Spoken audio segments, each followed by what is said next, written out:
What's app میں ایک دلچسپ اور بہترین ٹرک کا اضافہ کیا گیا ہے۔ میٹا کی زیر ملکیت میسجنگ ایپ میں اب صارفین اپنی تصاویر کو ڈیجیٹل اوتار میں تبدیل کر سکیں گے۔ خیال رہے کہ واٹس ایپ اوتار کا فیچر دسمبر 2022 میں متعارف کروایا گیا تھا اور اب اسے پہلے سے زیادہ بہتر بنایا گیا ہے۔ نئی اپ ڈیٹ کے بعد صارفین کو اپنا اوتار بنانے کے لیے زیادہ محنت نہیں کرنا پڑے گی، بلکہ سیلفی کو ہی کارٹون ڈرائنگ میں بدلنا ممکن ہوگا۔ ابھی ڈیجیٹل اوتار کو خود بنانا پڑتا ہے، جیسے ملبوسات، جلد کی رنگت، شخصیت کا انداز اور دیگر چیزوں کا جائزہ لینا پڑتا ہے۔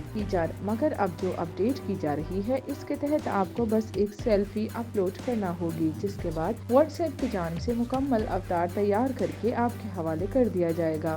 اس کے بعد اگر دل کرے تو آپ لباس یا دیگر تبدیلیاں کر سکتے ہیں۔ جب کوئی فرد نیا اوتار بنائے گا تو کمپنی کی جانب سے نئی پرائیویسی پالیسی پڑھنے کا مشورہ بھی دیا جائے گا، تاکہ اسے معلوم ہو سکے کہ اس کی ذاتی تفصیلات کو کس حد تک کس تصویر کو اوتار میں تبدیل کرنے کے لیے استعمال کیا گیا ہے۔ یہ نیا فیچر متعارف کروانے کا سلسلہ شروع ہو گیا ہے اور آنے والے دنوں میں تمام صارفین کو دستیاب ہوگا۔ واٹس ایپ کے مطابق ایک سال کے دوران 1 ارب سے زائد اوتار بنائے گئے ہیں۔